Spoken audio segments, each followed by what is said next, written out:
देखिए राजीव जी, हमें तो ये बहुत अच्छा लगा, संघ परिवार से मोदी परिवार। और ऐसा लगता है कि अब भाजपा भी अपना नाम बदलकर मोदी परिवार कर लेगी, और ये बहुत अच्छा नाम है, मोदी परिवार या मोदी का परिवार, MKP। ये जो आज हुआ है, ये बता रहा है कि जिन अंध भक्तों को, छोटे छोटे भक्तों को जो ट्विटर पे, फेसबुक पे, यहां वहां हैं, लोग कहते थे वो तो बेचारे बहुत छोटे हैं, निरीह हैं। देश के इतने बड़े बड़े नेता वो सारे के सारे अंधभक्तों में शामिल हैं। केंद्रीय मंत्री, पार्टी के बड़े बड़े नेता, वो सब अपने आप को परिवार कहने लगे। परिवार की एक परिभाषा है, एक डेफिनेशन है, वो समाजशास्त्र में पढ़ाई जाती है जी। परिवार जो होता है वो वही होता है। और लालू जी ने वही एक टिप्पणी की थी, और उन्होंने इसलिए की थी, उन्होंने कहा कि हम लोगों के परिवार पे बोलते हैं ये, हम लोगों के बच्चों पे बोलते हैं ये, तो उन्होंने एक टिप्पणी की थी।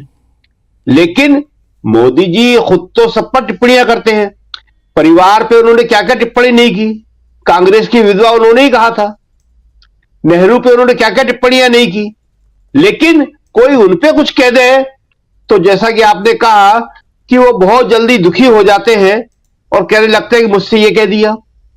लेकिन ये गांव के लोग, शहर के लोग, कस्बों के लोग सब जानते हैं कि जरूरत से ज्यादा जो मैं करता है और अपने आप को दुखी बताता है और हर बार कहता है कि देखिए मुझसे ये कह दिया, मेरे साथ ये हो रहा है, तो फिर उसको लोग अवॉइड करना शुरू कर देते हैं।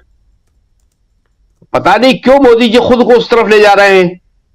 पार्टी में संघ जो है, क्या कहा जाता था पहले कि भाजपा हमारी मां है और हम सब उसके लिए काम करते हैं। आज क्या कहा जाने लगा कि साहब मोदी जी सब कुछ है। संघ परिवार खत्म हो गया, RSS खत्म हो गया, बीजेपी खत्म हो गई। कहते थे एक एक कार्यकर्ता ने इसके लिए ये किया है। आज तो ये सब शपथ ले रहे हैं कि हम जो कुछ करेंगे मोदी जी के लिए करेंगे।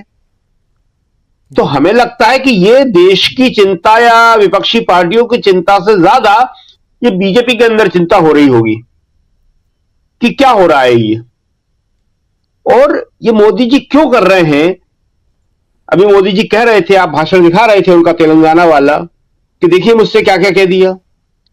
तो हमें लगता है कि वो इसलिए कर रहे हैं कि उन्हें अब लगता है कि ये जो उन्होंने 10 साल तक एक मुद्दा चलाया नफरत का, जिसको राहुल बोल रहे थे अभी, हिंदू मुसलमान का, विभाजन का, अब वो चल नहीं रहा। इसका एक संकेत हम समझते हैं कि जब उन्होंने अपनी पहली लिस्ट जारी करी और उसमें प्रज्ञा सिंह का नाम हटाया, उसमें रमेश बिधूड़ी का नाम हटाया, तो क्यों हटाया? ये तो उनके लिए बड़े उपयोगी चीज थे।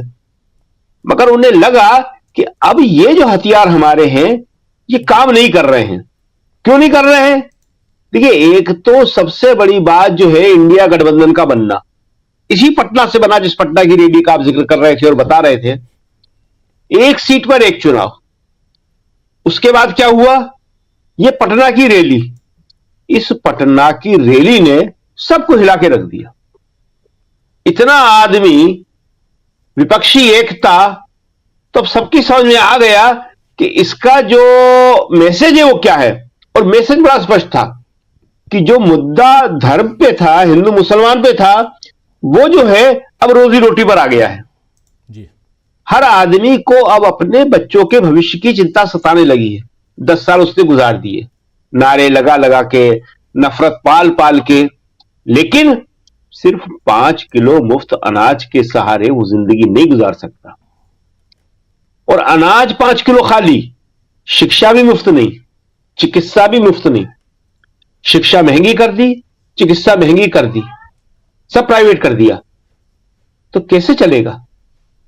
अब उसकी समझ में आ रहा है कि अब उसकी समझ में आ रहा है कि अगर मैं इस नफरत से नहीं निकला, इस नशे से नहीं निकला, तो मेरे बच्चों का ही भविष्य खत्म हो जाएगा।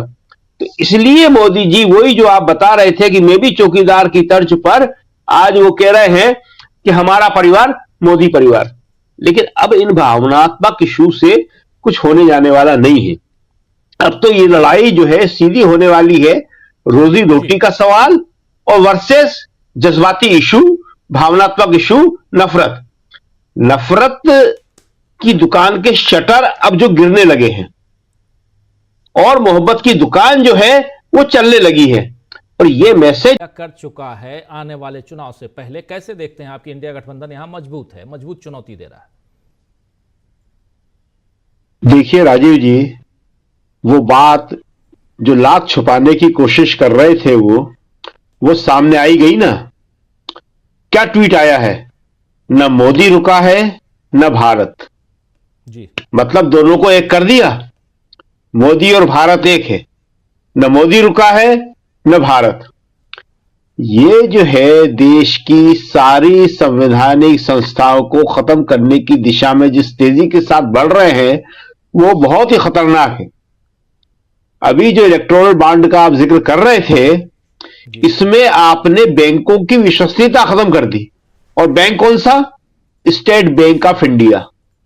ये भारत सरकार का बैंक कहलाता है। भारत सरकार के सारे लेन देन इसी बैंक के थ्रू होते हैं।